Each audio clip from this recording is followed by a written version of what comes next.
దేవునికి స్తోత్రములు. దేవుని నామం పరిశుద్ధపరచబడునుగాక. ఆకి అవకాశం ఇచ్చినటువంటి దేవాది దేవునికి, ఇక్కడ కూడిన సంఘస్థులందరికీ కూడా యేసుక్రీస్తు నామం పేరిట హృదయపూర్వక వందనం తెలియపరుస్తున్నాను. మంచిదండి. చక్కగా దేవుని యొక్క కృప ద్వారా ఈరోజు శిలువ ధ్యానములలో 2వ రోజు జరుగుతున్నటువంటి ఆరాధనా కూడికల్లో దేవుడు ఇప్పటి వరకు కూడా తోడుగొండి నడిపించి ఉన్నాడు. ప్రారంభ ప్రార్థన మొదలుకొని ఇప్పటి వరకు దేవుడు సహాయం అందించాడండి.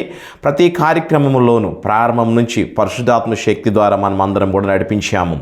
ప్రారంభ ప్రార్థనలో దేవుడు తోడుగా నడిపించాడు, పాటలలో దేవుడు సహాయం అందించాడు, పరిశుద్ధ ఆరాధనలో దేవుడు సహాయం అందించాడు. అయితే మనం కూడా కొద్దిసేపు వాక్యం మనం ధ్యానించుకుందాము. దయచేసి అందరూ కూడా గమనించండి. దేవుని యొక్క మన వాక్య భాగంలోకి వెళ్ళేటప్పుడు ప్రతి ఒక్కరూ కూడా ప్రార్థనాపూర్వకంగా దేవుని యొక్క సన్నిధిలో కూర్చోవాలి. ఏ ఒక్కరూ కూడా అనాలోచనంగా కూర్చోకూడదండి. ప్రతి ఒక్కరు కూడా ప్రార్థనాపూర్వకంగా కూర్చోవాలి. అయ్యా, ఈరోజు మీరు నాతో మాట్లాడండి. నా జీవితమునకు, నా కుటుంబమునకు ఎటువంటి వాక్యము కావాలి, నన్ను నేను వాక్యము ద్వారా నేను ఎలా సరి చేసుకోవాలో అటువంటి వాక్యము నాకు అనుగ్రహించండి తండ్రి అని చెప్పి ప్రతి ఒక్కరు కూడా ప్రార్థనాపూర్వకంగా కూర్చోవలసిందిగా ప్రభు పేరట నేను మనవి చేయుచున్నాను. దయచేసి అందరూ కూడా దేవునికి వాక్యము నాకు కావాలి నాయన అని చెప్పి ప్రార్థనాపూర్వకంగా కూర్చున్నట్టయితే మనం అందరం కలిసి ప్రార్థన చేద్దాము. దయచేసి అందరూ కన్ను మూసుకోనండి. ప్రేమ నమ్మకములు కలిగినటువంటి మా ప్రియా పరలోకపు తండ్రి, నీ ప్రశస్తమైన నామమునకు వేలాది వందనాలు, వేలాది స్తోత్రాలయ్యా. అయ్యా నాయన, నీ చిత్తానుసారంగా తండ్రి నాయన ఈ యొక్క 2వ రోజు శిలువ ధ్యానముల కుడుకుల్లో నాయన యేసయ్య, నీ యొక్క వాక్యమును మేము బోధించడానికి నీవు ఇచ్చిన అవకాశమును బట్టి నీకు వందనాలు, నీకు స్తోత్రాలు తండ్రి. అయ్యా, ఇక్కడ నేను నిలబడి ఇక్కడ వాక్యం నేను బోధించుచున్నానయ్యా. కానీ తండ్రి, ఇక్కడ నిలబడి ఉన్నది నేనే, కానీ నీ యొక్క ఆత్మను నింపుకుని నేను వాక్యమును బోధించాలయ్యా. ఇక్కడ ప్రభువా ఉన్నటువంటి వారందరూ ప్రభువా వినగల చెవులను అనుగ్రహించండి తండ్రి. వాక్యమును చక్కగా ప్రభువా వాళ్ళు విని గ్రహించి వాక్యం ప్రకారం నడుచుకునే సహాయం చేయండి. ఈ కార్యక్రమాన్ని ఎవరైతే వీక్షిస్తున్నారో వారందరికీ తండ్రి అయినా నీ కృపని తోడుగా ఉంచి నడిపించున్నాయా. నీకు స్తోత్రాలు, నీకు వేలాది వందనాలు తండ్రి. వాక్యము ప్రారంభం నుంచి చివరి వరకు మీరే తోడుగా నడిపించి సహాయం చేయమని మీ ప్రియ కుమారుడు మా రక్షకుడు అయినట్టు యేసుక్రీస్తు వారి దివ్యనామమున కోరి బతికినాడి వేడుకొనుచున్నాను మా పరమ తండ్రి. ఆమేన్, ఆమేన్, ఆమేన్. మంచిది ప్రియులారా, దేవుని యొక్క కృపను బట్టి చక్కగా లెంట్ డేస్ అన్నీ కూడా మన ప్రారంభమైన నిన్నటి కాల సమయంలో భస్మ బుధవారం సంఘ ఆరాధన కూడికల్లో చాలామంది పాల్గొనున్నారు దేవుని కృప ద్వారా. అలాగే 2వ రోజు కూడా జరుగుతున్నటువంటి కూడికల్లో కూడా అందరూ పాల్గొనున్నారు. మనమందరం వాక్య భాగంలోకి వెళ్దాము. మనమందరం కూడా చాలామంది ఇక్కడ లెంట్ డేస్లో పాల్గొంటున్నారు. 40 డేస్ విభాగంలో 40 రోజులు ఉపవాస దినములు అందరూ కూడా ప్రారంభించి ఉన్నారు. ప్రతి ఒక్కరూ కూడా దేవుని ఎదుట ప్రార్థన చేస్తూ తన్ను తాను దేవునికి అడుగుతున్నారు. అయ్యా, నాకున్నటువంటి వేదన సమస్యను తీర్చండి తండ్రి అని చెప్పి ప్రతి ఒక్కరూ అడుగుతున్నారు. అయ్యా, నన్ను నేను ఏ విధంగా సరి చేసుకోవాలో నాయన, నీలో నేను ఎక్కువగా బలపడాలి తండ్రి. నేను నిర్జీవంగా ఉన్నానేమో, జీవము కలిగిన వాళ్ళలాగా నేను ఉండాలని చెప్పి ప్రతి ఒక్కరూ కూడా దేవునిలో ప్రార్థన చేస్తున్నారు. అయితే నేను చేస్తున్నట్టే ప్రార్థన ద్వారా మనం ఏం చేయాలంటే ఒక ప్రణాళికను మనం కలిగి ఉండాలి. మనం ఒక ప్రార్థనకి ఒక ప్రణాళిక కలిగి ఉండాలి. మనం చేస్తున్న ప్రార్థన, అయ్యా నన్ను బాగుపరచండి, లేదా నా గ్రామమును ఆశీర్వదించండి, లేదా నా కుటుంబ సభ్యుల్లో ప్రభు రక్షణ లేని వారికి రక్షణ కలిగించండి అని ఏదో ఒక అంశము మనం పెట్టుకుంటూ ప్రార్థన చేసుకుంటే దేవుడు ఖచ్చితంగా మీరు అనుకున్నటువంటి కార్యాన్ని ఖచ్చితంగా తన చిత్తానుసారంగా నెరవేరుస్తాడండి. చూడండి, ఈరోజు నేను మీకు ఒక వాక్యం తెలియపరుస్తున్నాను. మార్కు సువార్త 9వ అధ్యాయము 23వ వచనం అండి. మార్కు సువార్త 9వ అధ్యాయము 23వ వచనం నేను చదువుతున్నానండి, మీరు అందరూ జాగ్రత్తగా గమనించండి. అందుకు యేసు, నమ్ముట నీ వలనైతే నమ్మువానికి సమస్తమును సాధ్యమే అని అతనితో చెప్పెను. చాలండి, ఇక్కడ యేసుప్రభు వారు మంచి మాట చెప్తున్నారండి. ఏమిటంటే పరిశుద్ధ గ్రంథంలో ఉన్నటువంటి మాటలన్నీ కూడా చాలా అమూల్యమైనవి, పవిత్రమైనవి. కానీ ప్రతి క్రైస్తవులకి నమ్మకం అనేది చాలా ఇంపార్టెంట్ అండి. చాలా ఇంపార్టెంట్ నమ్మకం అనేది. ఈరోజు మన దేవుని మీద నమ్మకం ఉంచాలి. ఆయన జీవము కలిగినటువంటి వాడు, మన జీవం కలిగినటువంటి, ఆయన దయ కలిగినటువంటి వాడు, ఆయన కనికరాన్ని చూపించినటువంటి వాడు. నీకు అసాధ్యమైనదని ఏదైనా ఉంది అంటే దాన్ని ఆయన సాధ్యము చేసేటటువంటి వాడండి. ప్రియమైన దేవుని బిడ్డ, ఈరోజు నువ్వు దేవుని యొక్క సన్నిధానంకి వచ్చినప్పుడు నా జీవితంలో ఇది అసాధ్యము నువ్వు అనుకుంటున్నావేమో, కానీ ఈ రాత్రికాల సమయమున దేవాది దేవుడు నీతో సూటిగా మాట్లాడుతున్నాడు. ఆయన ఏమంటున్నాడంటే, నీకు అసాధ్యము నువ్వు ఏదైనా అనుకుంటున్నావేమో, దేవుని యొక్క చిత్తానుసారంగా నువ్వు ప్రార్థన చేసినట్టయితే ఆయన దాన్ని సాధ్యము చేస్తానంటున్నాడు. ప్రియమైన దేవుని బిడ్డ, నువ్వు ఏ అంశం గురించి ప్రార్థన చేస్తున్నావో, నువ్వు ఈ సన్నిధానంలోకి వచ్చి దేని గురించి నువ్వు ప్రార్థన చేస్తున్నావో, లేదా ఈ యొక్క లెంట్ డేస్లో నువ్వు ఏ అంశం గురించి ప్రార్థన చేస్తున్నావో, నా దేవుడు ఖచ్చితంగా నీ యొక్క ప్రార్థన ఆలకించేటటువంటి వాడు, నీ కార్యము నెరవేరుస్తాడు. అయితే నువ్వు ఎంచుకున్నటువంటి అంశము, నీకు కావాలనుకున్న ప్రణాళిక దేవుని చిత్తమై ఉండాలండి. ప్రియమైన దేవుని బిడ్డ, ప్రతి ఒక్కరూ కూడా జాగ్రత్తగా గమనించండి. దేవునికి ప్రార్థన చేయండి. దేవునికి అసాధ్యమైనటువంటి ఏమీ లేదు, అని సాధ్యము చేస్తాడు. కానీ అదేమిటంటే దేవుని చిత్తంలో ఉందా లేదా అని మనం అడుగుతూ ఉండాలి. ప్రియమైన దేవుని బిడ్డ, ఇక చూడండి, వాక్యం సెలవిస్తుందంటే యేసుప్రభు వారు ఏమంటున్నారంటే, నమ్ముట నీ వలనైతే నమ్మువానికి సమస్తము సాధ్యమేనని చెప్తున్నారండి. ప్రియమైన దేవుని బిడ్డ, మనకి దేవాది దేవుడు అన్ని సాధ్యమని చెప్తున్నాడు. అయితే మనమందరం ఏం చేయాలంటే ఆయన చిత్తం ప్రకారం నడిస్తే ప్రతీదీ కూడా మనకు సాధ్యం అవుద్దండి. చూడండి, ఈరోజు మన అంశం ఏమిటంటే, అసాధ్యమైన దానిని సాధ్యపరిచేది ఏది? నీకు అసాధ్యము నువ్వు అనుకుంటున్నావు, ఆయన నీకు సాధ్యపరుస్తానంటున్నాడు. To the topic of the message, what makes the impossible possible? ఏది నీకు అసాధ్యమో ఆయన నీకు సాధ్యం చేస్తానంటున్నాడు. చూడండి, మార్కు సువార్త 17వ అధ్యాయము 19వ వచనం అండి. మార్కు సువార్త 9వ అధ్యాయము 17వ వచనం నుండి 19వ వచనం వరకు. 9వ అధ్యాయము 17వ వచనం నుండి 19వ వచనం వరకు. జనసమూహములలో ఒకడు, బోధకుడా, మూగదయ్యము పట్టిన నా కుమారుని నీ యొద్దకు తీసుకుని వచ్చితిని, అది ఎక్కడ వానిని పట్టునో అక్కడ వానిని పడద్రోయును.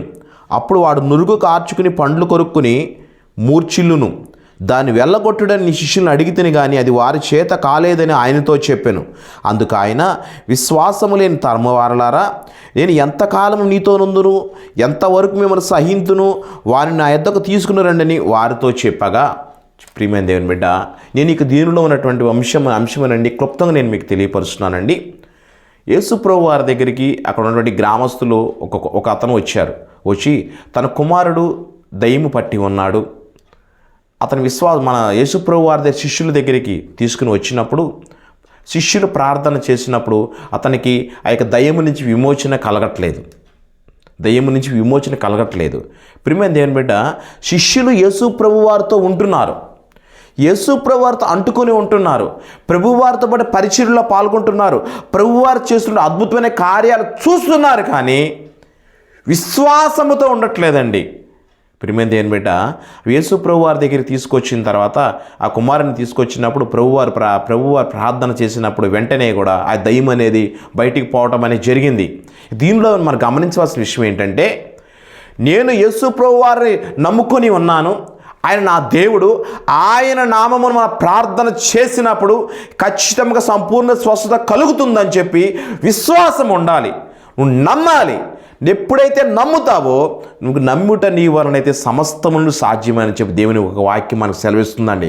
ప్రియమైన దేవుని బిడ్డ, అక్కడ ఉన్నటువంటి యేసుప్రభు వారి శిష్యులు ప్రభువారితో ప్రయాణం చేస్తున్నారు, కానీ వాళ్ళు విశ్వాసంతో ఉండట్లేదు. ఈ మనము కూడా కొన్ని సంవత్సరముల నుంచి ఎంతో అనుభవంతో ఉండుంటాం, ఎన్నెన్నో ప్రార్థనలకు వెళ్తూ ఉంటారు, ఉపవాస ప్రార్థన చేస్తుంటారు, సంపూర్ణ స్వస్థ కార్యక్రమాలకు వెళ్తుంటారు, ఎన్నో సంవత్సరాల నుంచి ఆరాధనకు వస్తుంటారు, కానీ విశ్వాసం అనేది ఉండాలండి. నా దేవుడు సాధ్యపరుస్తాడు, నా దేవుడు కార్యము చేస్తాడు అని ఎప్పుడైతే నువ్వు విశ్వాసంతో ఉంటావో సమస్తమును సాధ్యమవుద్దండి. అయితే మన తర్వాత రెఫరెన్స్లో ఉంటుందండి. ఇక యేసు ప్రభువు వారిని శిష్యులు అడిగారు, అయ్యా మా వలన అవ్వట్లేదు, మీరు ప్రార్థన చేయడం వలన సక్సెస్ అయింది, ఆ యొక్క దైవని విమోచన కలిగింది, దానికి కారణం ఏమిటో, ఆ యొక్క సూత్రం ఏమిటో మాకు కూడా తెలియపరచండి అయ్యా అని యేసు ప్రభు వారిని వారు అడిగారండి. చూడండి, అప్పుడు ప్రభువారు ఏమని చెప్పారంటే, మార్కు సువార్త 9వ అధ్యాయము 28వ వచనం నుండి 29వ వచనం వరకు రాయబడి ఉందండి. మార్కు సువార్త 9వ అధ్యాయము 28వ వచనం నుండి 29వ వచనం వరకు. ఆయన ఇంటిలోనికి వెళ్ళిన తర్వాత ఆయన శిష్యులు, అయ్యా మేమెందుకు ఆ దయ్యమును వెళ్ళగొట్టలేకపోతామని ఏకాంతమును ఆయన అడిగిరి. అందుకు ఆయన, ప్రార్థన వలననే కానీ మరి దేని వలనైనను ఈ విధమైనది వదిలిపోవుట అసాధ్యమైనదని వారితో చెప్పాడంట. చూసారండి ప్రియమైన దేవుని బిడ్డ, ఏమని చెప్తున్న ప్రభువారు, కేవలం ప్రార్థన వలన మాత్రమే అది సాధ్యం అవుతుందండి. ఇక్కడ ఫుట్ నోట్లో ఉందండి, ప్రార్థన వలన అంటే అక్కడ ఏమిటంటే ఉపవాసం వలనని రాయబడి ఉన్నదని చెప్తున్నా. అంటే ఉపవాస ప్రార్థన ద్వారా నీకు అసాధ్యమైనది ఏదైనా ఉంటే అది సంపూర్ణంగా సాధ్యం అవుతుందని ఖచ్చితంగా మనకు పరిశుద్ధ గ్రంథంలో మనకి ఈరోజు తెలియపరుస్తుందండి. ప్రియమైన దేవుని బిడ్డ, యేసు ప్రభువు వారు తన శిష్యులకు చెప్పారు. శిష్యులు అడుగుతున్నారు, అయ్యా మా వలన అవ్వట్లేదు, కేవలం నీ వలన అవుతుంది, ఎందుకు నాయన అడిగినప్పుడు ఆయన చెప్తున్నారు, ఆ యొక్క స్వస్థతలు కానీ అటువంటి భయంకరమైన శక్తులు బయటికి పోవాలంటే ప్రార్థన వలననే సాధ్యము. అది కూడా ఉపవాస ప్రార్థన వలన సాధ్యము. ప్రియమైన దేవుని బిడ్డ, ఈ యొక్క లెంట్ డేస్లో 40 రోజులు ఉపవాసం ఉండే ప్రార్థన నువ్వు చేస్తున్నావంటే సమస్తము నాకు సాధ్యమే, దేవుడు తన చిత్తానుసారం నాకు సాధ్యము చేయగలడు అని చెప్పి నువ్వు గొప్ప విశ్వాసంతో ముందుకెళితే దేవుడు ఎంతో దీవిస్తాడు, నిన్ను ఆశీర్వదిస్తాడు. నువ్వు అనుకున్న ప్రార్థనలో కూడా గొప్ప విజయాన్ని నీకు ఇస్తాడండి. చూడండి, మనకు ఇప్పుడేమనుకున్నామంటే మనకు అసాధ్యమైన దాన్ని సాధ్యపరిచేది ఏంటంటే ప్రార్థన. అది ఏం ప్రార్థన? ఉపవాస ప్రార్థన ద్వారా నీకు అసాధ్యమని ఏదైనా ఉందంటే అది సాధ్యం అవుద్ది. అయితే నేను క్లుప్తంగా ఒక 3 విషయాలు నేను మీకు తెలియపరుస్తానండి. ఇక ఉపవాస ప్రార్థన ద్వారా మనకు కలిగేటటువంటి ఎటువంటి మనకు విజయములు కలుగుతాయి, ఎటువంటి వాటిని మనం ఎదుర్కొనగలుగుతాము అనేది ఒక 3 విషయములు నేను మీకు తెలియపరుస్తున్నానండి. చూడండి, ఉపవాస ప్రార్థన ద్వారా ప్రథమంగా ఏంటంటే శోధనలు మనం జయించగలుగుతామండి. ఉపవాస ప్రార్థన ద్వారా శోధనలు జయించగలుగుతాం. మన దేవుణ్ణి నమ్ముకున్నటువంటి బిడ్డలము కదండి, మనకెందుకు శోధన వస్తుందండి? ఉదయం మన ఒక రోజుని ప్రారంభం నుంచి మన చివరి వరకు ప్రార్థనతో మనం ప్రారంభిస్తాం కదండి. ప్రతి విషయంలో కూడా మేము ముందుకు వెళ్తూ ఉంటాము దేవుని ద్వారానండి. మేము ఎనీ టైం ప్రేయర్లో గడుపుతూ ఉంటాము, మా కుటుంబ సభ్యులు ప్రేయర్లో గడుపుతూ ఉంటారు. మాకు ఎందుకు సమస్యలు వస్తాయి, మాకెందుకు శోధనలు వస్తాయి కొంతమంది అనుకుంటారు. కానీ కొంతమంది అయితే నిత్యము మాకే సమస్యలు ఉంటున్నాయండి, ఎప్పుడు చూసినా బాధలు మాకేనండి, ఆదివారం తప్పకుండా ఆరాధనకి వెళ్తున్నాం, ఎవ్రీ ప్రార్థన కొడుకులు అటెండ్ అవుతున్నాం, అయినా కానీ మాకు ఈ సమస్యలతో ఉంటున్నాము, శోధనలతో ఉంటున్నామని కొంతమంది బాధపడుతూ ఉంటారండి. ప్రియమైన దేవుని బిడ్డ, నువ్వు సమస్యలతో వేదనతో ఉన్నావేమో, విసిగి ఉన్నావేమో, బాగా నలిగిపోయి ఉన్నావేమో, అనగారిన స్థితిలో ఉన్నావేమో. ప్రియమైన దేవుని బిడ్డ, దేవుని యందు నమ్మకం ఉంచాలి. ఆయన యందు నమ్మకం ఉంచి నువ్వు ఉపవాసంతో ప్రార్థన చేసినట్టయితే దేవుని నీకు కార్యాలన్నింటినీ కూడా అసాధ్యమైనది నీకు సాధ్యం చేస్తానంటున్నాడు. చూడండి, ఉపవాస ప్రార్థన ద్వారా శోధనలు మనం జయించగలమని చెప్పి దేవునికి వాక్యం సెలవిస్తుందండి. చూడండి, ఆదికాండము 3వ అధ్యాయము 1వ వచనం మనం చూద్దామండి. ఆదికాండము 3వ అధ్యాయము 1వ వచనం, దేవుడైన యెహోవా చేసిన సమస్త భూజంతువులలో సర్పము యుక్తిగలదై ఉండెను. అది ఆ స్త్రీతో, ఇది నిజమా అని అందంటండి. ప్రియమైన దేవుని బిడ్డ, ప్రియ సహోదరులారా, చూడండి, ఇక్కడ ఉన్నటువంటి వాక్యం గురించి ఇక్కడ ఉన్నటువంటి వారందరికీ ప్రతి ఒక్కరికి తెలుసు. ఎందుకంటే ఆదాముని అవ్వని దేవాది దేవుడు సృజించాడు. వాడు దేవుడు సృజించిన తర్వాత వారు పాపము చేయక మునుపు, దేవునికి వ్యతిరేకమైన పని చేయక మునుపు చక్కగా ప్రతిరోజు దేవునితో సంతోషంగా మాట్లాడుతున్నటువంటి వారు, దేవునితో ముఖాముఖిగా మాట్లాడుతున్నవారు, దేవుడు సమస్తమును ఆయనకు అన్ని సమకూర్చాడు. మరలా వీరికి ఇంకేమీ కావాలో అన్నీ ప్రతీదీ కూడా వాళ్ళిద్దరితో దేవుడు వచ్చి మాట్లాడుతున్నాడండి. అంత స్వతహాగా ఉన్న సమయంలో ఇక సర్పం వచ్చి హవ్వతో చెప్తుంది, ఆ పండును నిన్ను ఎందుకు తినొద్దన్నారు దేవుడు? ఎందుకు తినొద్దన్నారు? అది తినొచ్చు. అది తింటే దేవుడు కన్నా కానీ నువ్వు ఎక్కువైపోతావేమో అన్నట్టుగా రకరకాలుగా చెప్పడం అనేది జరిగిందండి. ప్రియమైన దేవుని బిడ్డ, సర్పము చెప్పిన మాట ఇక అవ్వ వినటం అనేది జరిగింది. కానీ ఇక దేవుని మాట మాత్రం వినలేదు. ఆ యొక్క పండు చూడడానికి రమ్యముగా ఉన్నది, చాలా చూడడానికి అందముగా ఉన్నది. ఈ యొక్క అపవాది చెప్పినటువంటి మాటలు చాలా తీయగా అనిపించింది. ఏదైతే దేవుడు వద్దు అని చెప్పాడో ఆ పండును తినటం అనేది జరిగిందండి. ప్రియమైన దేవుని బిడ్డ, ఎప్పుడైతే ఆ పండుని ఇక ఆదాము అవ్వ భుజించారో అప్పటి నుండి వారు తప్పు చేసినట్టు కాబట్టి దేవుని దగ్గరికి రావటానికి వాళ్ళు భయపడుతున్నారు. దేవునితో ముఖాముఖి మాట్లాడడానికి వాళ్ళు భయపడుతున్నారు. ఇదివరకు ఉన్నటువంటి స్వతంత్రం అంతా కూడా మొత్తం పోయింది. ప్రియమైన దేవుని బిడ్డ, ఆ పండు తిన్న తర్వాత వారి బ్రతుకు మొత్తం కూడా వేరేగా మారిపోవటం అనేది జరిగింది. ప్రియమైన దేవుని బిడ్డ, అదే విషయం మనం గమనించినట్టయితే యేసు ప్రభు వారు కూడా 40 రోజులు ఉపవాసం ఉండి ప్రార్థన చేసినది, ఉపవాసం ఉన్న తర్వాత క్రిందకి వచ్చినప్పుడు ఇక చూడండి, మన 4వ అధ్యాయంలో 3వ వచనంలో మత్తయి సువార్తలో ఉంటుంది, రాళ్లను నువ్వు ఆకలిగా ఉన్నావు కదా, రాళ్లను రొట్టెలుగా చేసుకుని నువ్వు తినొచ్చు కదా అని చెప్పి ప్రభువారిని ఇక అపవాదిగాడు అడుగుతున్నాడు. 40 days ఫాస్టింగ్ ప్రేయర్ మన శోధనని జయించగలం. కానీ యేసు ప్రభు వారు ఏం చేశారంటే ఫాస్టింగ్ ప్రేయర్ ముగించుకుని వస్తున్న సమయంలో ఈ అపవాదిగాడు అడుగుతున్న క్వశ్చన్ని యేసు ప్రభు వారు ఆ యొక్క శోధనని జయించారు. ఎందువలన? ఫాస్టింగ్ ప్రేయర్ చేసి ఉన్నందువలన. ప్రియమైన దేవుని బిడ్డ, ఈ ఆదాము అవ్వ కూడా ఏమైందంటే దేవునితో ఉన్నటువంటి వారే, కానీ అపవాదిగాడి యొక్క లోకపు మాటలకు, శరీరాశ, నేత్రాశ, జీవపు ఆశలకు చాలామంది లోబడిపోతారు. మనం ఏ సమస్య వచ్చినా ఆ సమస్యను మనం జయించాలంటే ఉపవాస ప్రార్థన మనం చేయాలి. యేసు ప్రభు వారు జయించారు. ఈరోజు నువ్వు కూడా జయించగలవు. కానీ అది కేవలం ప్రార్థన ద్వారానే జయించగలుగుతాం. ప్రియమైన దేవుని బిడ్డ, మనం పాత నిబంధనలో కూడా గమనించినట్టయితే కేవలం ఫుడ్ కోసం జ్యేష్ఠత్వాన్ని ఏశావు పోగొట్టుకున్నాడు. కేవలం ఫుడ్ కోసం జ్యేష్ఠత్వాన్ని పోగొట్టుకున్నాడు. ఒక్కరోజు కడుపు ఆకలితో ఉంటే ఏమయ్యేది? తనకిష్టమైన చిక్కుడుకాయల కూర కోసం జ్యేష్ఠత్వాన్ని వదులుకున్నాడు.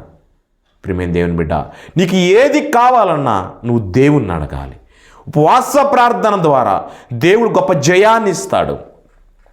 నీకు అసాధ్యం అనుకున్న దాన్ని ఆయన సాధ్యము చేస్తాడు. నువ్వు దేనికోసం ఎదురు చూస్తున్నావు? నీ ప్రణాళిక ఏది? అయ్యా, దేవుని నువ్వు అడగాలి. నీ భవిష్యత్తు గురించి దేవుణ్ణి అడగాలి. అయ్యా, నీలో నేను ఎక్కువగా ఫలించాలయ్యా, నీలో నేను ఇంకొక అభివృద్ధి చెందాలి తండ్రి. అయ్యా, ప్రార్థనా బలం నాకు ఇంకెక్కువగా రావాలయ్యా. అయ్యా, ప్రార్థనా శక్తి నాకు ఎక్కువ కావాలి తండ్రి. అయ్యా, నేను గంట సేపు ప్రార్థన చేయటం కాదయ్యా, ఇంకా 2 గంటల సేపు, 3 గంటల సేపు ఎక్కువగా నిన్ను ప్రాధేయపడాలి తండ్రి అని చెప్పి నీలో నేను బాగా నలగొట్టపడాలయ్యా.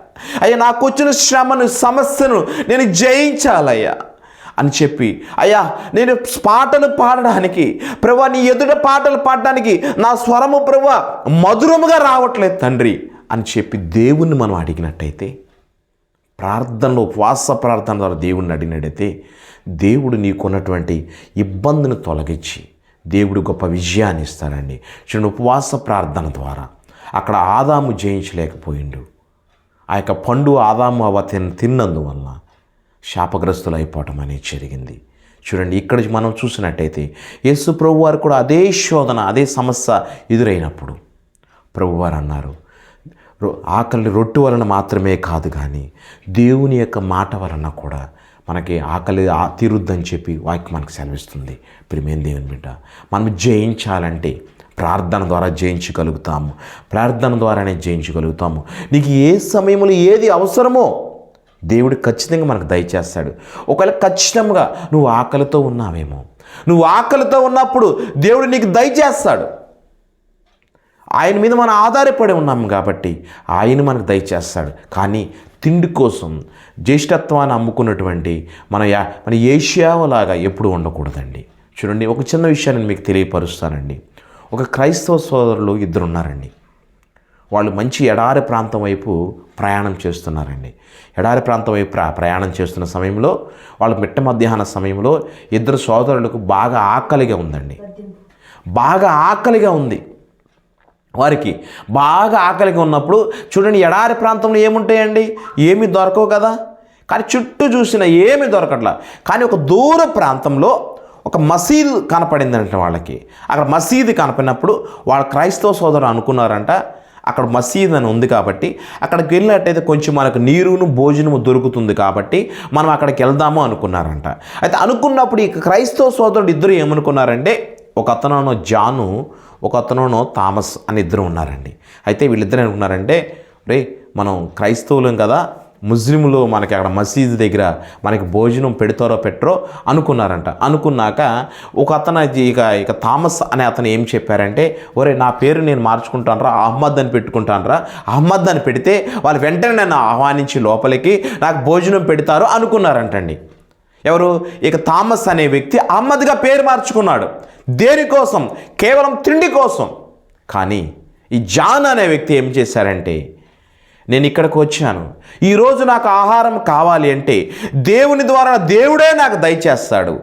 అలనాడు ఏలియాకి కాకి ద్వారా ఆహారం దయచేసిన దేవుడు ఈరోజు నాకు కూడా ఆహారాన్ని దయచేస్తాడు అని చెప్పి గొప్ప నమ్మకంతో గొప్ప విశ్వాసంతో ముందుకు వెళ్ళారు. అతను అన్నాడు, అయ్యా థామస్, నేనైతే నా పేరు జానే అంట, వాళ్ళ ఆహారం పెట్టినా పెట్టకపోయినా వస్తా పద అన్నాడు. ఇతను రెండో వ్యక్తి థామస్ మాత్రమే అన్నాడంటే, ముందుగా తెలివితోటి అహ్మద్ అని మార్చుకున్నారు. చక్కగా ఇద్దరు నడుచుకుంటూ వెళ్ళారు. ఆ మసీద్ దగ్గరికి వెళ్ళారండి. మసీద్ దగ్గరికి వెళ్ళాక పూజారి గారు అడుగుతున్నారు. ఆ మసీదులోంచి ఆ పూజారి గారు వచ్చారు.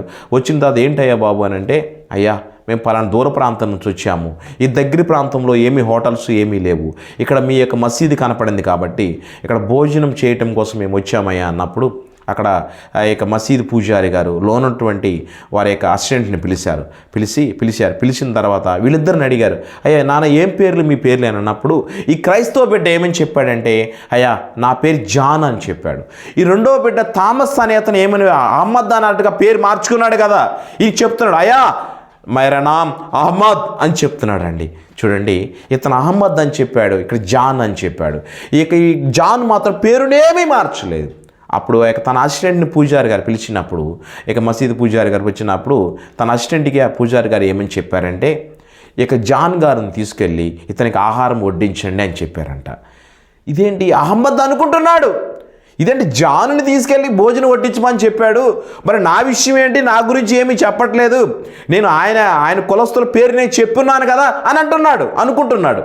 ఆ సమయంలో జాన్ లోనికి వెళ్ళిన తర్వాత ఇక పూజారి గారు మసీద్ పూజారి గారు ఏమని అంటున్నారంటే అహ్మద్ తోటి, బాయి అహ్మద్, ఇది రంజాన్ మాసం కాబట్టి నువ్వు నేను మన అందరము కూడా ఏమీ ఉపవాసం ఉండాలి కాబట్టి మన సమయం అయినాక మనం భోజనం చేద్దాము అని చెప్పి లోపలికి తీసుకెళ్ళడం అనేది జరిగింది. ప్రియమైన దేవుని బిడ్డ, చూడండి, జాగ్రత్తగా గమనించండి. మనకి ఏది కావాలో ఏ సమయంలో అయినా కానీ దేవుని మీద మనం ఆధారపడినట్టయితే దేవుడే మనకు దయచేస్తాడండి. ఆయన గొప్ప దేవుడే మనకు దయచేస్తాడు. ఆయనకి అసాధ్యమైనటువంటి ఏమీ లేదండి. చూడండి, జాన్ తన పేరును మార్చుకోలేదు, తన మాట మీద నిలబడి ఉన్నాడు. నా దేవుడికి ఏలియాకు ఆహారం ఇచ్చిన దేవుడు నాకు ఆహారం పెడతా అనుకున్నాడు. జాన్ అనే చెప్పాడు, లోపలికి ఆహ్వానించారు, మంచి భోజనం పెట్టారు. ఇతను ఏంటంటే సొంత ఆలోచన చేశాడు, భోజనం కోసం పేరును మార్చుకున్నాడు. చివరికి ఏమైంది? భోజనం దొరకకుండా అయిపోయింది. ప్రియమైన దేవుని బిడ్డ, అటులా ఉపవాస ప్రార్థన ద్వారా మన శోధనను జయించగలుగుతాం. ఉపవాస ప్రార్థన చేయటం వలన ఏమైందంటే అక్కడ ఉన్నటువంటి యేసు ప్రభువారు అక్కడ ఉన్నటువంటి శోధన జయించడం అనేది జరిగింది. ఇక్కడ ఆదాము అవ్వ జయించలేకపోయారు. ఒక పూట భోజనం కోసం ఏశావు తన జ్యేష్ఠత్వాన్ని అమ్ముకోవటం అనేది జరిగింది. చూడండి, మనం చెప్పబడిన కథల విషయంలో కూడా ఉపమానంలో కూడా ఏమైందంటే భోజనం కోసం తన పేరును ఆయన మార్చుకున్నాడు. కానీ జాన్ అనే వ్యక్తి మాత్రం తనకు కావాల్సిన భోజనం కోసం దేవుని మీదే ఆధారపడి ఉన్నాడు. కాబట్టి నీకు ఏ సమస్య వచ్చినా, ఎటువంటి ఇబ్బంది జరిగినా ప్రార్థన ద్వారా నువ్వు శోధన జయించుకోగలుగుతావు, సమస్యలను నువ్వు జయించగలుగుతావు. ఎటువంటి ఆహారం సమస్య అయినా, ఇంకే సమస్య అయినా నువ్వు జయించగలుగుతావు. రెండో విషయం మనం తెలియపరుస్తామండి. రెండవదిగా ఉపవాస ప్రార్థన ద్వారా మనకు ఒక మంచి డైరెక్షన్ దొరుకుతుందండి, ఒక మంచి మార్గం దొరుకుతుంది. మనం ఇప్పుడు ఏ విధంగా ఎట్లా వెళ్ళాలి, మన ఆలోచన ఏ విధంగా ఉండాలి, మన తలంపులు ఏ విధంగా ఉండాలి అనేది ఒక డైరెక్షన్ దొరుకుతుందండి. చూడండి, మనం అందరం కూడా చాలామంది రకరకాలుగా ప్రయత్నం చేస్తుంటారు. వాళ్ళ భవిష్యత్తులో కానీ, వాళ్ళ ఉద్యోగంలో కానీ, వాళ్ళ ప్రణాళిక విధానం అన్నిట్లో. కానీ ఒక మంచి నడిపింపు మనకు కావాలి, మంచి డైరెక్షన్ అనేది మనకు కావాలి. ఆ విధంగా ఉన్నప్పుడే మనం ఏం చదువుతుంటే దేవుని ద్వారా గొప్పగా ఆశీర్వదించబడతామండి. చూడండి, 2వ దినవృత్తాంతాల గ్రంథము 20వ అధ్యాయము 3వ వచనం 4వ వచనం చదువుదాము. 2వ దినవృత్తాంతాల గ్రంథము 20వ అధ్యాయము 3, 4 వచనం అండి.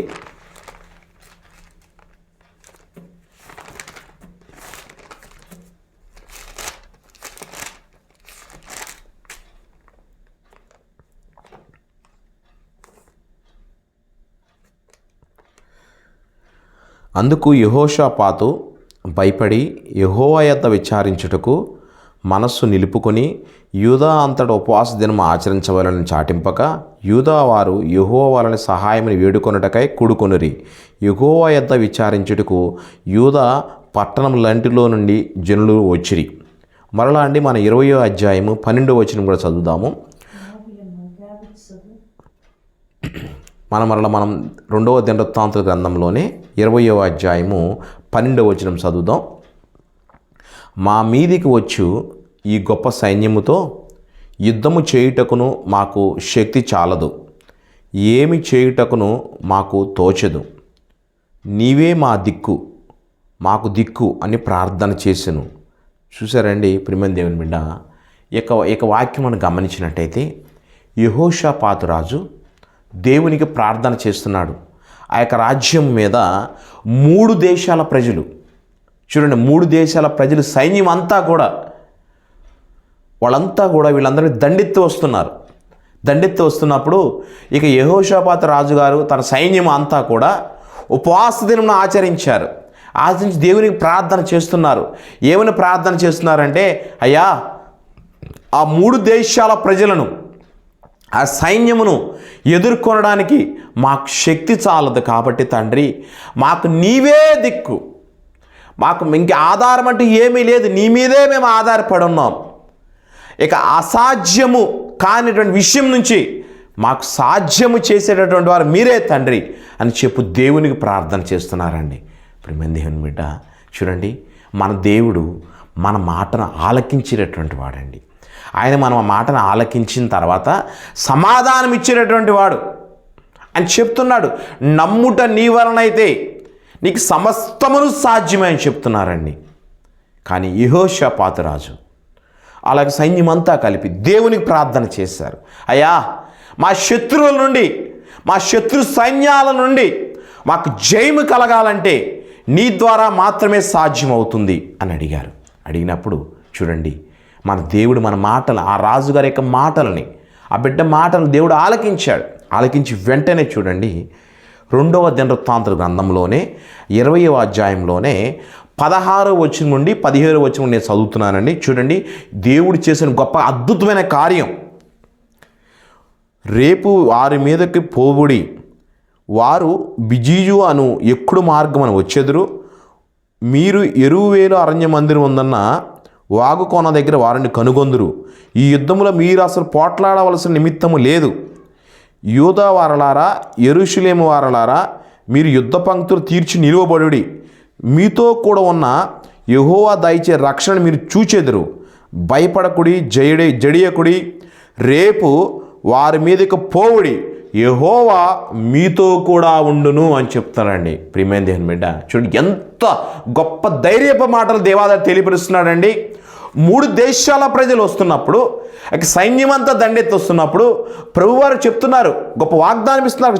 ఏమని చెప్తున్నారు అక్కడ ఉన్నాడు యెహోవా ఏమని చెప్తున్నా అంటే, మీరు భయపడకుడి, జడియకుడి, సమస్తం నేను చూసుకుంటానని చెప్తున్నారండి. చూడండి, అక్కడ యెహోవా ఏమని చేశారంటే దేవాది దేవుడు ఆ 3 దేశాల ప్రజలు కూడా అది చెప్తున్నాడు. జీజు అని వాగు దగ్గరికి వాళ్ళు వస్తున్నారు. వాళ్ళు అక్కడికి వచ్చిన తరువాత ఆ 3 దేశాల ప్రజలందరూ కూడా, శత్రు సైన్యం అంతా కూడా వారిలో వారే ఖడ్గంతో నరుక్కుంటూ ఉంటారు.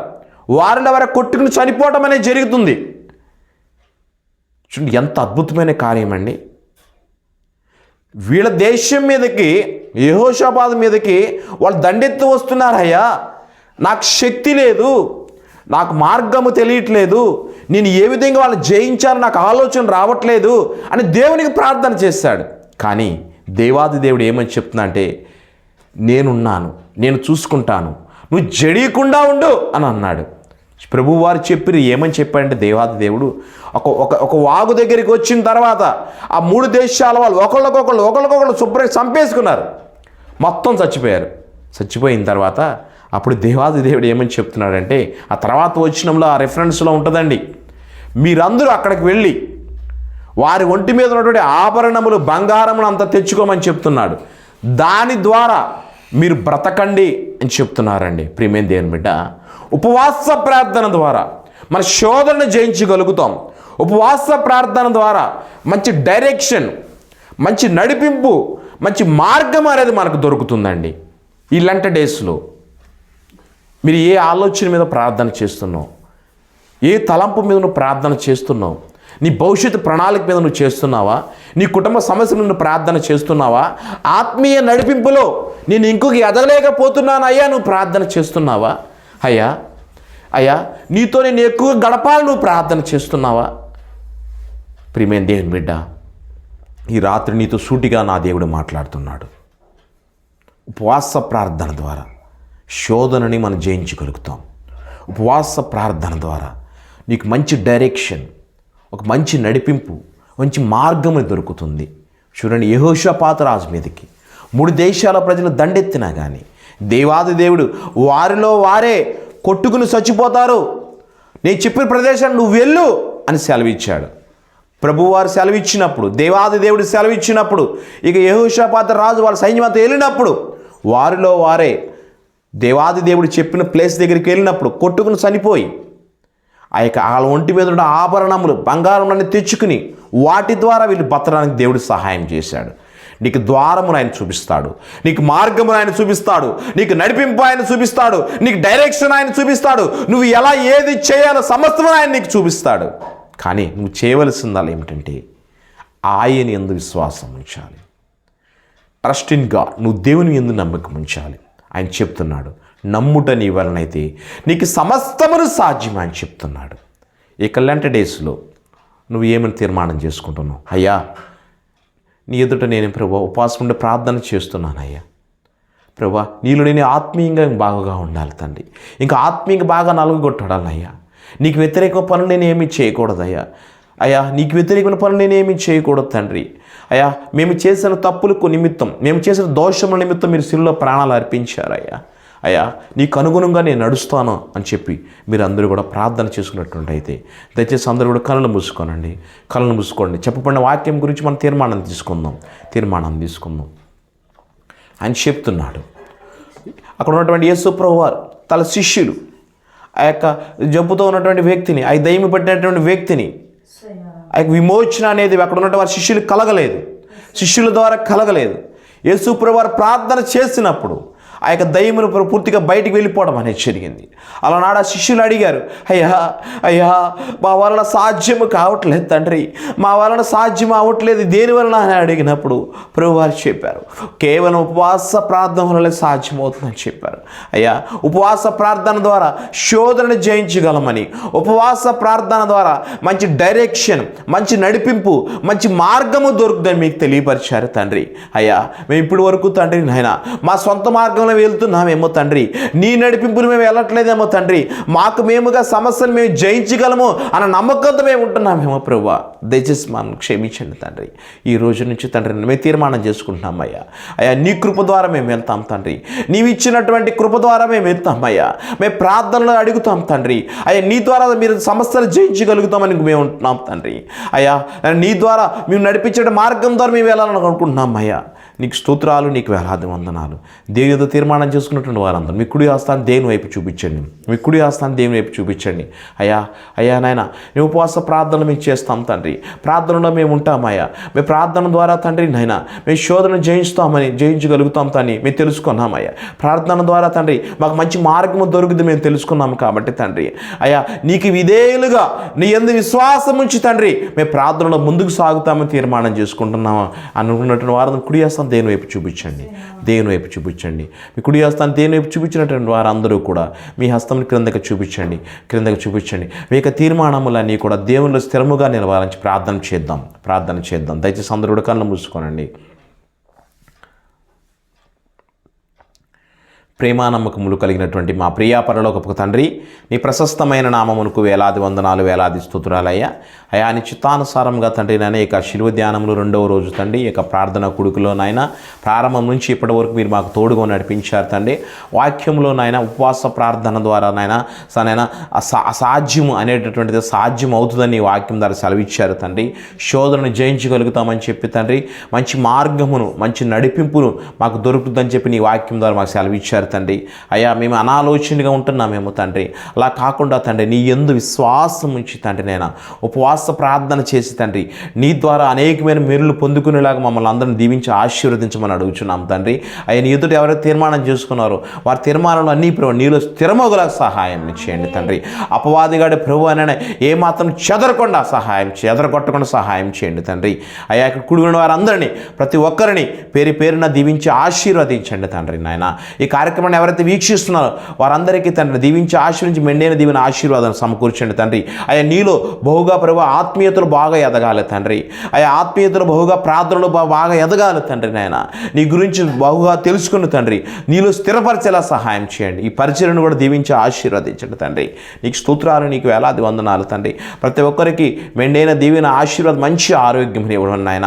ఎవరు ఏ అంశం నిమిత్తం, ఏ ప్రణాళిక నిమిత్తం, వాళ్ళ భవిష్యత్తు నిమిత్తం ప్రభు దేని నిమిత్తం ప్రార్థన చేస్తున్నారా ప్రభు నైనా వారికి సమస్తము ప్రభు అసాధ్యమై ఏవైతే ఉన్నాయో అవన్నీ సాధ్యము చేయమని అడుగుచున్నాం తండ్రి. అన్నింట నీ కృపని, మీ కాపుదాన్ని తోడుగా ఉంచి నడిపించుకొని మీ ప్రియ కుమారుడు మా రక్షకుడు అయినట్టు యేసుక్రీస్తు వారి దివ్యనామమున కోరి బతిమలాడి వేడుకొనుచున్నాను మా పరమ తండ్రి. ఆమేన్. పరమ తండ్రి అయినటువంటి దేవుని ప్రేమ, ప్రభు అయినటువంటి యేసుక్రీస్తు వారి కృప, పరిశుద్ధాత్మ యొక్క అన్యోన్య సహవాసము, నిత్య సమాధానము, సంతోషము, ఆనందం, ఉత్సాహం ఇక్కడ కూడుకున్న వారందరికీ, సకల పరిశుద్ధులకు, సకల సంఘాలకు ప్రత్యేకంగా ఈరోజు వాక్యం విని వాక్యం ప్రకారం నేను నడవాలి అని ఎవరైతే తీర్మానం చేసుకున్న వారందరికీ ఇప్పుడు ఎల్లప్పుడూ పురగడ పర్యంతరం వరకు రానే ఉన్న యేసుక్రీస్తు వారి కృప తోడే ఉండి ఆశీర్వదించును గాక. ఆమేన్. అందరికీ వందనాలండి. Praise the lord. రేపటి కాల సమయమైన మరలా మనం కూడికలో కలుద్దామండి. అందరికీ వందనాలు. Praise the lord.